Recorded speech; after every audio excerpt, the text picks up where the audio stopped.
ಕರ್ನಾಟಕ ರಾಜ್ಯದ ಪ್ರತಿಯೊಬ್ಬ ಆತ್ಮೀಯ ಸರ್ಕಾರಿ ನೌಕರರ ಕುಟುಂಬ ವರ್ಗದವರು, ನಿವೃತ್ತ ಸರ್ಕಾರಿ ನೌಕರರು, ಪಿಂಚಣಿದಾರರಿಗೆ, ಸರ್ಕಾರಿ ನೌಕರರಿಗೆ ಒಂದು ವಿಶೇಷವಾದ ಸುದ್ದಿಯನ್ನು ಕರ್ನಾಟಕ ರಾಜ್ಯ ಸರ್ಕಾರಿ ನೌಕರ ಸಂಘದ ಅಧ್ಯಕ್ಷರಾದ ಷಡಾಕ್ಷರಿ ಅವರಿಂದ ಸಿಗ್ತಾ ಇದೆ. ಒಂದು ಗುಡ್ ನ್ಯೂಸ್ ಅಂತಲೇ ಹೇಳ್ಬೋದು. ರಾಜ್ಯ ಸರ್ಕಾರಿ ನೌಕರರು ಹಾಗೂ ಕುಟುಂಬ ವರ್ಗದವರು ಕಳೆದ 10 ವರ್ಷಗಳಿಂದ ಕಾಯ್ತಾ ಇದ್ದಂಥ ಒಂದು ಶುಭ ಸುದ್ದಿ, ಈಗ ಆ ಕನಸುಗಳು ನನಸಾಗುವಂಥ ಕಾಲ ಬಂದಿದೆ. ಕಳೆದ 10 ವರ್ಷಗಳಿಂದ ದರ ಹೆಚ್ಚಳಕ್ಕೆ ಬೇಡಿಕೆ ಇಡುತ್ತಿದ್ದಂಥ ಸರ್ಕಾರಿ ನೌಕರರು ಹಾಗೂ ಕುಟುಂಬ ವರ್ಗದವರಿಗೆ ಈಗ ಒಂದು ನಿಟ್ಟುಸಿರು ಹಾಗೂ ಶುಭ ಸುದ್ದಿ. ಈ ಬಗ್ಗೆ ಕರ್ನಾಟಕ ರಾಜ್ಯ ಸರ್ಕಾರಿ ನೌಕರ ಸಂಘದ ಅಧ್ಯಕ್ಷರಾದ ಶ್ರೀ ಷಡಾಕ್ಷರಿ ಅವರು ಮಹತ್ವದ ಮಾಹಿತಿಯನ್ನು ಕೊಟ್ಟಿದ್ದಾರೆ. ಏನಿದು ಮಾಹಿತಿ? ಈ ಬಗ್ಗೆ ವಿವರವಾದ ಮಾಹಿತಿಯನ್ನು ತಮ್ಮ ಮುಂದೆ ಶೇರ್ ಮಾಡ್ತೀನಿ. ಈ ಮಾಹಿತಿಯನ್ನು ಶೇರ್ ಮಾಡೋದಕ್ಕಿಂತ ಮುಂಚಿತವಾಗಿ ಯಾರೆಲ್ಲ ಈ ಚಾನಲ್ಗೆ ಸಬ್ಸ್ಕ್ರೈಬ್ ಆಗಿಲ್ಲ, ದಯವಿಟ್ಟು ಕೆಳಗಡೆ ಕಾಣ್ತಾರಂಥ ಸಬ್ಸ್ಕ್ರೈಬ್ ಬಟನನ್ನು ಒತ್ತಿ, ಬೆಲ್ ಐಕಾನನ್ನು ಕ್ಲಿಕ್ ಮಾಡಿ, ಆಲ್ ಅಂತ ಮಾಡಿ. ನೀವು ಫೇಸ್ ಮಾಡ್ತಾರಂಥ ಎಲ್ಲ ಪ್ರಾಬ್ಲಮ್ಗಳನ್ನು ಲೀಗಲ್ಲಾಗಿ ಸಾಲ್ವ್ ಮಾಡ್ಕೊಳ್ಳೋಕ್ಕಿರೋಂಥ ಉತ್ತಮ ವೇದಿಕೆಯಾದ ಸರ್ಕಾರಿ ನೌಕರ ಮಿತ್ರ ಯೂಟ್ಯೂಬ್ ಚಾನಲ್ಗೆ ಜಾಯ್ನ್ ಆಗಿ. ಸ್ನೇಹಿತರೆ, ಕರ್ನಾಟಕ ರಾಜ್ಯದಲ್ಲಿರುವಂಥ ಪ್ರತಿಯೊಬ್ಬ ಸರ್ಕಾರಿ ನೌಕರರು, ನಿವೃತ್ತ ಸರ್ಕಾರಿ ನೌಕರರು ಹಾಗೂ ಪಿಂಚಣಿದಾರರ ಬೇಡಿಕೆ ಕ್ಯಾಶ್ಲೆಸ್ ಟ್ರೀಟ್ಮೆಂಟ್. ಈ ಕ್ಯಾಶ್ಲೆಸ್ ಟ್ರೀಟ್ಮೆಂಟಲ್ಲಿ ಕೇಂದ್ರ ಸರ್ಕಾರಿ ನೌಕರರಿಗೆ ಒಂದು ದರ ಇದೆ, ಅಥವಾ ರಾಜ್ಯ ಸರ್ಕಾರಿ ನೌಕರರಿಗೆ ಒಂದು ಥರ ದರ ಇದೆ. ಇಬ್ಬರಿಗೂ ಕೊಡುವಂಥ ಟ್ರೀಟ್ಮೆಂಟು ಒಂದೇ. ಆದರೂ ಕೂಡ ಕೇಂದ್ರ ಸರ್ಕಾರಿ ನೌಕರರಿಗೆ ದರ ಹೆಚ್ಚಳ ಇದೆ, ಆದರೆ ರಾಜ್ಯ ಸರ್ಕಾರಿ ನೌಕರರಿಗೆ ದರ ಕಡಿಮೆ ಇದೆ.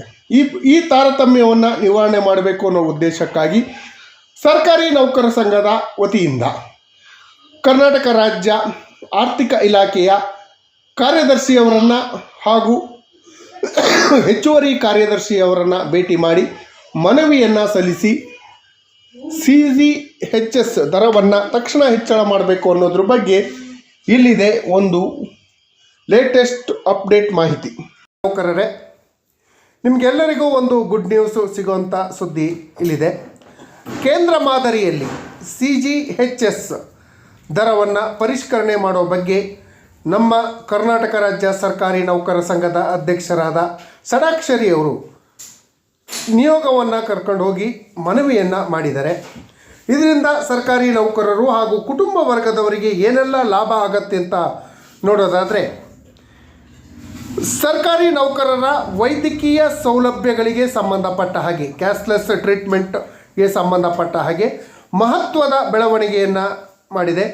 ಕೇಂದ್ರ ಸರ್ಕಾರದ ಮಾದರಿಯಲ್ಲಿ ರಾಜ್ಯದಲ್ಲಿಯೂ ಕೂಡ CGHS ದರವನ್ನು ಪರಿಷ್ಕರಿಸುವ ಕಡತವನ್ನು ಶೀಘ್ರವೇ ಅನುಮೋದನೆ ದೊರೆಯುವಂಥ ಸಾಧ್ಯತೆ ಇದೆ, ಗುಡ್ ನ್ಯೂಸ್ ಸಿಗುವಂಥ ಸಾಧ್ಯತೆ ಇದೆ ಅಂತ ಹೇಳಿ ಕರ್ನಾಟಕ ರಾಜ್ಯ ಸರ್ಕಾರಿ ನೌಕರ ಸಂಘದ ಅಧ್ಯಕ್ಷರಾದ CS ಷಡಾಕ್ಷರಿ ನೇತೃತ್ವದ ನಿಯೋಗ ಆರ್ಥಿಕ ಇಲಾಖೆಯ ಮುಖ್ಯ ಕಾರ್ಯದರ್ಶಿ ರಿತೇಶ್ ಕುಮಾರ್ ಸಿಂಗ್ ಹಾಗೂ ಪ್ರಧಾನ ಕಾರ್ಯದರ್ಶಿ CP ಜಾಫರ್ ಅವರನ್ನು ಭೇಟಿ ಮಾಡಿ ಸುದೀರ್ಘವಾದ ಚರ್ಚೆಯನ್ನು ಮಾಡಿದ್ದಾರೆ. ಕೇಂದ್ರ ಸರ್ಕಾರವು 2014ರಲ್ಲಿ CGHS ದರವನ್ನು 2025ರಲ್ಲಿ ಈಗಾಗಲೇ ಪರಿಷ್ಕರಿಸಿದೆ. ಇದೇ ಮಾದರಿಯನ್ನು ರಾಜ್ಯ ಸರ್ಕಾರಿ ನೌಕರರಿಗೂ ಅನ್ವಯ ಆಗಬೇಕು ಅಂತ ಹೇಳಿ ನೌಕರ ಸಂಘದ ಪ್ರಮುಖ ಬೇಡಿಕೆಯಾಗಿದೆ. ಪ್ರಸ್ತುತ ಈ ವಿಚಾರಕ್ಕೆ ಸಂಬಂಧಪಟ್ಟ ಹಾಗೆ ಕಡಿತವನ್ನು ಆರ್ಥಿಕ ಇಲಾಖೆಯ ಪರಿಶೀಲನೆಯ ಹಂತದಲ್ಲಿದೆ, ಸ್ಕ್ರೂಟಿನಿ ಹಂತದಲ್ಲಿದೆ. ಸರ್ಕಾರಿ ನೌಕರರ ಹಾಗೂ ಅವರ ಕುಟುಂಬ ವರ್ಗದವರ ಹಿತದೃಷ್ಟಿಯಿಂದ ಅದನ್ನು ಬೇಗನೆ ಅನುಮೋದನೆ ಮಾಡಿ CGHS ದರವನ್ನು ಹೆಚ್ಚಳ ಮಾಡಬೇಕು ಅಂತ ಹೇಳಿ ಕೇಳಿದೆ. CGHS ದರ ಅಂತ ಹೇಳಿದ್ರೆ, ಯಾವುದಾದ್ರೂ ಒಂದು ಕಾಯಿಲೆಗೆ ನೀವು ಟ್ರೀಟ್ಮೆಂಟ್ ತಗೊಂಡಾಗ ಗೌರ್ಮೆಂಟು ಇಷ್ಟು ರೇಟಿಗೆ ಅಂತ ಫಿಕ್ಸ್ ಮಾಡುತ್ತೆ. ಆ ಕಾಯಿಲೆಗೆ ಟ್ರೀಟ್ಮೆಂಟಿಗೆ ಅದು ಕೇಂದ್ರ ಸರ್ಕಾರದಲ್ಲಿ ಜಾಸ್ತಿ ಇದೆ, ಹಾಗಾಗಿ ರಾಜ್ಯ ಸರ್ಕಾರದಲ್ಲಿ CGHS ದರ ಕಡಿಮೆ ಇದೆ. ಈ ಆಧಾರದಲ್ಲಿ ಕೆಲವು ಖಾಸಗಿ ಆಸ್ಪತ್ರೆಗಳು CGHS ದರ ಕಡಿಮೆ ಇರೋದ್ರಿಂದ ಸರ್ಕಾರಿ ನೌಕರರಿಗೆ ಹಾಗೂ ಕುಟುಂಬ ವರ್ಗದವರಿಗೆ ಕ್ಯಾಶ್ಲೆಸ್ ಟ್ರೀಟ್ಮೆಂಟ್ ಕೊಡೋಕ್ಕೆ ಹಿಂಜರಿತಾ ಇದ್ದಾರೆ. ಹಾಗೂ ಕ್ಯಾಶ್ಲೆಸ್ ಟ್ರೀಟ್ಮೆಂಟ್ ವ್ಯವಸ್ಥೆಗೆ ಜಾಯ್ನ್ ಆಗೋಕ್ಕೂ ಕೂಡ ಹಿಂಜರಿತಾ ಇದ್ದಾರೆ. ಹಾಗಾಗಿ ನೌಕರ ಸಂಘದ ಮನವಿಗೆ ಸಕಾರಾತ್ಮಕವಾಗಿ ಸ್ಪಂದಿಸಿದ ಅಧಿಕಾರಿಗಳು ಮುಂದಿನ ವಾರದ ಒಳಗಾಗಿ ಕಡಿತವನ್ನು ಅಪ್ರೂವಲ್ ಕೊಡ್ತೀವಿ, ಅಂತಿಮ ನಿರ್ಧಾರವನ್ನು ತೆಗೆದುಕೊಡ್ತೀವಿ, ಫೈನಲ್ ಗುಡ್ ನ್ಯೂಸನ್ನು ಕೊಡ್ತೀವಿ ಅಂತ ಹೇಳಿ ತಿಳಿಸಿದ್ದಾರೆ. ಮಾನ್ಯ ಮುಖ್ಯಮಂತ್ರಿಗಳಿಗೆ ಇದನ್ನು ಗಮನಕ್ಕೆ ತಂದು ಅವರಿಂದ ಅನುಮೋದನೆಯನ್ನು ಪಡ್ಕೊಂಡು ನಿಮಗೆ ಗುಡ್ ನ್ಯೂಸನ್ನು ಕೊಡುವಂಥ ಕೆಲಸವನ್ನು ಮಾಡ್ತೀವಿ ಅಂತ ಹೇಳಿದ್ದಾರೆ. CGHS ದರ ಕೇಂದ್ರ ಸರ್ಕಾರಿ ನೌಕರರು ಹಾಗೂ ಪಿಂಚಣಿದಾರರಿಗಾಗಿ ಒಂದು ಸಮಗ್ರ ಆರೋಗ್ಯ ಯೋಜನೆಯಾಗಿದೆ. ರಾಜ್ಯ ಸರ್ಕಾರ ಕೂಡ ತನ್ನ ನೌಕರರ ವೈದ್ಯಕೀಯ ವೆಚ್ಚದ ಮರುಪಾವತಿ ಮಾಡುವಾಗ ಸಾಮಾನ್ಯವಾಗಿ ಕೇಂದ್ರ CGS ದರವನ್ನು ಮಾನದಂಡವಾಗಿ ಇಟ್ಕೊಂಡಿದೆ.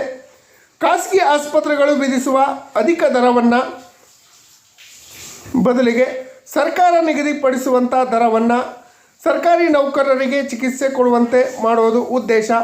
ಈ ನಿಯೋಗದಲ್ಲಿ ಸರ್ಕಾರಿ ನೌಕರ ಸಂಘದ ಗೌರವಾಧ್ಯಕ್ಷರಾದ S. ಬಸವರಾಜ್, ಉಪಾಧ್ಯಕ್ಷರಾದ ಚೇತನ್ ರಾಜು, ಕ್ರೀಡಾ ಕಾರ್ಯದರ್ಶಿ ಮಂಜುನಾಥ್ ಹಾಗೂ ಇತರೆಯವರು ಭಾಗವಹಿಸಿದ್ರು. CGHS ಕೇಂದ್ರ ಮಾದರಿಯಲ್ಲಿ ರಾಜ್ಯ ಸರ್ಕಾರ ಕೂಡ ನೌಕರರ ಚಿಕಿತ್ಸಾ ವೆಚ್ಚವನ್ನು ಭರಿಸಬೇಕು. 10 ವರ್ಷಗಳಿಂದ ಹಳೆಯ ಪದ್ಧತಿಯಲ್ಲೇ ಮುಂದುವರೆದಿದೆ. ರಾಜ್ಯ ಸರ್ಕಾರ ಅಪ್ಡೇಟ್ ಮಾಡಿಕೊಳ್ಳೋದ್ರ ಜೊತೆಯಲ್ಲಿ ನೌಕರರಿಗೆ ಗುಡ್ ನ್ಯೂಸನ್ನು ಕೊಡಬೇಕು ಅಂತ ಹೇಳಿ ಹಾಗೂ ಜೊತೆಯಲ್ಲಿ ಸರ್ಕಾರಿ ನೌಕರರ ಆರೋಗ್ಯದ ಬಗ್ಗೆ ಕಾಳಜಿಯನ್ನು ಮಾಡಬೇಕು ಅಂತ ಹೇಳಿ CS ಷಡಾಕ್ಷರಿ ಕರ್ನಾಟಕ ರಾಜ್ಯ ಸರ್ಕಾರಿ ನೌಕರ ಸಂಘದ ಅಧ್ಯಕ್ಷರು ತಿಳಿಸಿದ್ದಾರೆ. ಸ್ನೇಹಿತರೆ, ಈ CGHS ದರ ಹೆಚ್ಚಳ ಆದರೆ ಸರ್ಕಾರಿ ನೌಕರರು ಅವರ ಕುಟುಂಬ ವರ್ಗದವರು ಅಂದರೆ ತಂದೆ ತಾಯಿ ಇರ್ಬೋದು, ಮಕ್ಕಳಿರ್ಬೋದು, ಯಾರ್ಯಾರು ಕ್ಯಾಶ್ಲೆಸ್ ಟ್ರೀಟ್ಮೆಂಟ್ ವ್ಯವಸ್ಥೆಯ ಒಳಗೆ ಬರ್ತಾರೆ ಅವರೆಲ್ಲರಿಗೂ ಕೂಡ ಒಳ್ಳೆಯದಾಗತ್ತೆ. ಆದಷ್ಟು ಶೀಘ್ರದಲ್ಲೇ ರಾಜ್ಯ ಸರ್ಕಾರ CGHS ದರವನ್ನು ಹೆಚ್ಚಳ ಮಾಡಿ ಸರ್ಕಾರಿ ನೌಕರರಿಗೆ ಗುಡ್ ನ್ಯೂಸನ್ನು ಕೊಡಬೇಕು, ಗಿಫ್ಟನ್ನು ಕೊಡಬೇಕು ಅಂತ ಹೇಳಿ ಸರ್ಕಾರದಲ್ಲಿ ಮನವಿಯನ್ನು ಮಾಡ್ಕೊಳ್ತಾ 7th ಪೇ ಕಮಿಷನ್ನಲ್ಲಿ ರೆಕಮೆಂಡೇಷನ್ಗಳನ್ನು ಬಾಕಿ ಇರುವ ರೆಕಮೆಂಡೇಷನ್ಗಳನ್ನು ತಕ್ಷಣ ಅನುಮೋದನೆ ನೀಡಿ ಜಾರಿ ಮಾಡಬೇಕು ಅಂತ ಕೇಳ್ಕೊಳ್ತಾ ಈ ಮಾಹಿತಿ ತಮಗೇನಾದರೂ ಇಷ್ಟ ಆಗಿದರೆ ದಯವಿಟ್ಟು ಕೆಳಗಡೆ ಕಾಣ್ತಾ ಇರೋಂಥ ಸಬ್ಸ್ಕ್ರೈಬ್ ಬಟನನ್ನು ಒತ್ತಿ, ಬೆಲ್ ಐಕಾನನ್ನು ಕ್ಲಿಕ್ ಮಾಡಿ, ಆಲ್ ಅಂತ ಮಾಡಿ. ನೀವು ಫೇಸ್ ಮಾಡ್ತಾ ಇರೋಂಥ ಎಲ್ಲ ಪ್ರಾಬ್ಲಮ್ಗಳನ್ನು ಲೀಗಲ್ ಆಗಿ ಸಾಲ್ವ್ ಮಾಡ್ಕೊಳ್ಳೋಕ್ಕಿರೋಂಥ ಉತ್ತಮ ವೇದಿಕೆ ಸರ್ಕಾರಿ ನೌಕರ ಮಿತ್ರ ಯೂಟ್ಯೂಬ್ ಚಾನಲ್. ಧನ್ಯವಾದಗಳು. ಜೈ ಹಿಂದ್, ಜೈ ಕರ್ನಾಟಕ ಮಾತೆ.